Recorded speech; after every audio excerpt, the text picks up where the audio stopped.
Now, the next question is, do you think LaRouche's ego stripping methods were culty?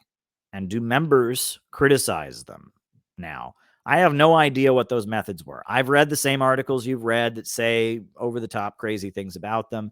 And I know that when somebody gets on the shit list and you're told that someone's no good, which LaRouche has been on the shit list for a long time, when someone's on the shit list, a lot of times the allegations made against them are very over the top and crazy. I have no idea what happened during this time period. None. I have no clue.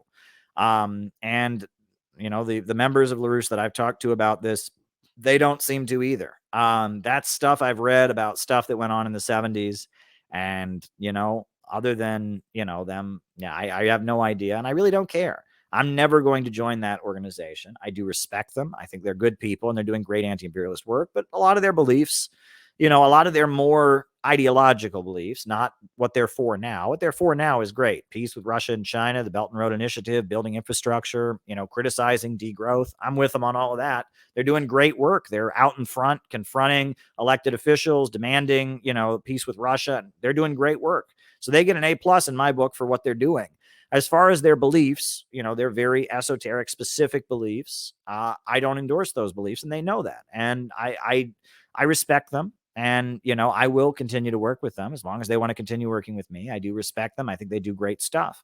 But as far as what went on in the 70s with ego stripping, why are you asking me that? I wasn't there in the 70s. I've read the same stuff that you've read.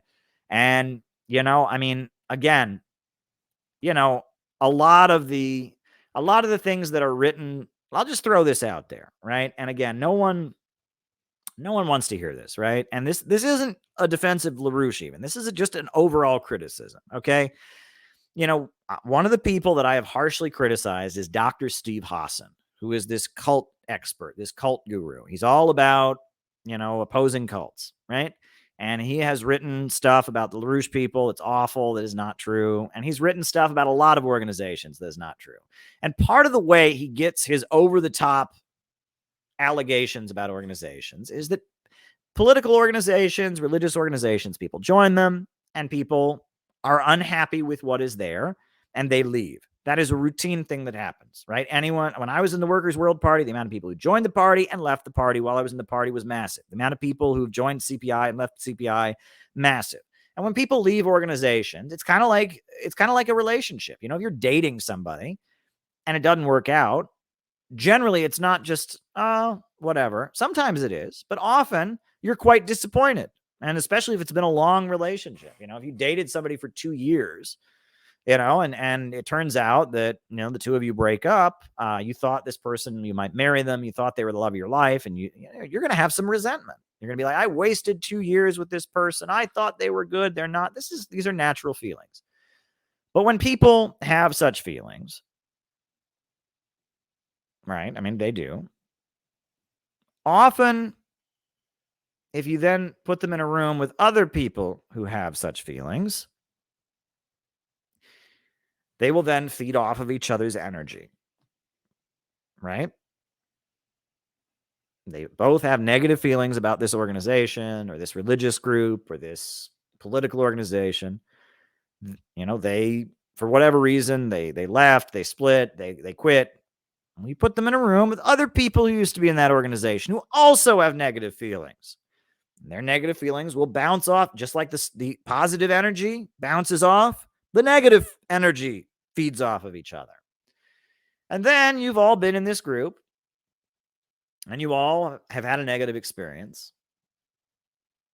I'm telling you this as somebody who's been in these rooms before, actually. I'm not going to say in relation to what, but I've been in these rooms with ex-members of groups.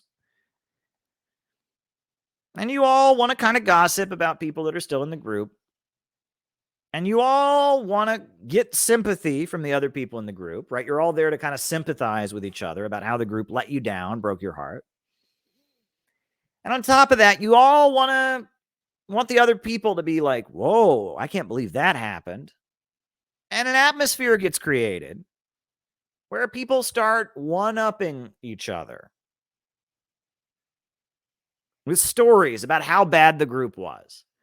And that is how Steve Hassan gets his screeds against various religious and political groups as he gets ex-members together, people that have been hurt by the organization, and he gets them together with other ex-members. Imagine, right? This is a fair comparison. Imagine that a guy and a girl have been dating, and the guy and the girl break up. Imagine then getting the girl that's been in a relationship with this guy, and they broke up, they broke each other's heart, and putting her in a room with every ex-girlfriend the other guy ever had, and just leaving them there. Now, what is going to be the result of the atmosphere created in that room? Is that guy, is the version of events, and if you locked that, all the ex-girlfriends of that guy in one room, and you handed them a notepad, right? You handed them a notepad and you said, write a biography of your ex-boyfriend, of your collective ex-boyfriend. Do you think that the document they come up with is going to be a fair assessment of that guy? Do you think that document is going to, just kind of fairly assess his strengths and weaknesses and flaws? No, no, no, no, no, no, no, no, no, no. They've all been dating this guy. This guy has not been the right guy for all of them for various reasons. And these are all different people. But you're going to take all the negative energy of all these different people and you're going to combine it into one place. You are going to get a caricature of that guy that is so ridiculously over the top and negative. It'll be like, and that's how these kind of things work. And I have been in this room. I've been on the other end of this, folks. I was in a group that I will not name, and I had a falling out with them. And I was in a room like this at one point. And I was with ex-members, and we were all one-upping each other and how bad the group was. And things get way out of control, right? And a lot of what Steve Hassan does in his ex-cult literature, a lot of what he writes is malarkey. And he's not lying. He just gets people that are emotionally upset about an organization that they've invested years in and all of that not working out. And he gets them in a room and all their negativity comes out and it builds and it builds and it builds. And pretty soon you have a picture of an organization, a picture of a religion, a picture of a political group that is so ridiculously over the top that, that's what you come up with. So, you're asking me about this stuff that was written about Lyndon LaRouche in the 70s. I don't know what actually happened. What I do know is I have been told things about the LaRouche people that is just ridiculous. That's utterly ridiculous, right? They deny the Holocaust. No, they don't. That's ridiculous, right? There's no source for that. There's no facts. It's just something they always say to make them look bad, right? There's other things that are said. And I also know that rooms like this are created where they gather people together and get them to one-up each other in their horror stories. And so, it's very possible that something happened. Something that was a poor decision happened. Something that was misinterpreted happened. And the version of events that you are getting is carefully written by people that have a negative agenda. And I've learned, actually, I have gotten to the point that I really want to omit the word cult from my vocabulary because it's really not a word that has any real definition. There are groups of people. Human beings organize themselves into groups. Political groups, religious groups, corporations, businesses, political parties, veterans associations, fraternities, sororities, baking clubs, nature hiking clubs, yoga studios. Humans organize themselves into groups. And there are groups come in all different shapes and sizes. Some groups have a huge amount of cohesion, and some groups don't. Some groups you can do your own thing, and some groups have a huge amount of cohesion. Also, groups have different layers of hierarchy within them. Some groups are very hierarchical. There are ranks, there are designations, and other groups, you walk in, you walk out, everyone's equal and all of that. And that's all there is to this. And yes, when human beings are in groups, they tend to conform to the group.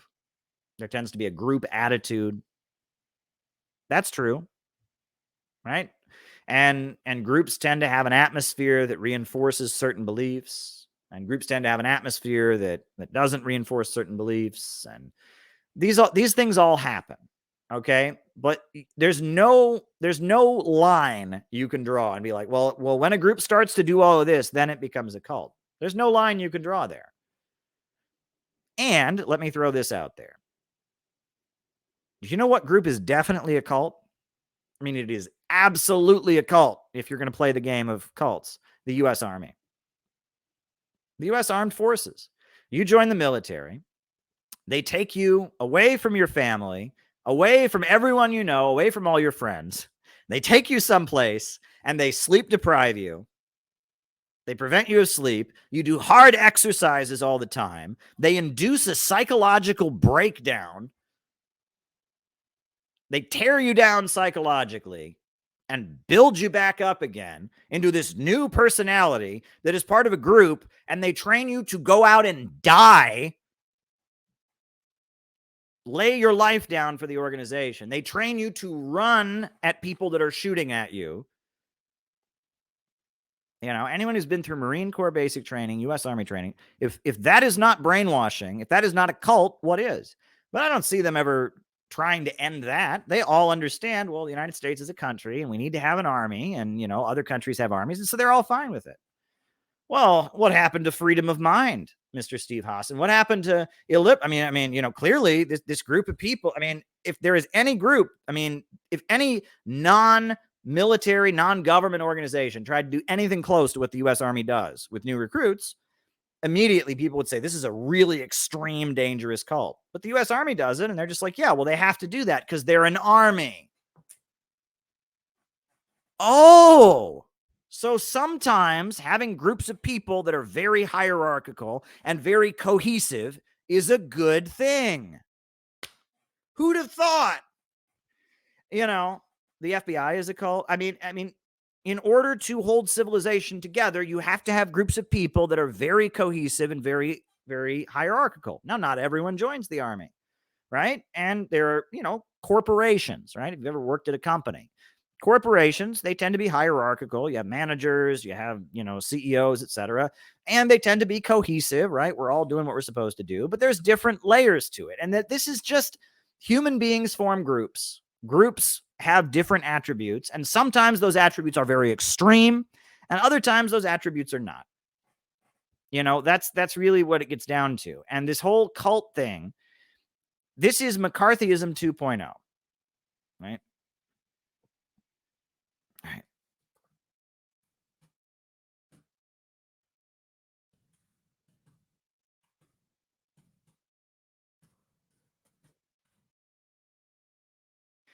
This is McCarthyism 2.0, right?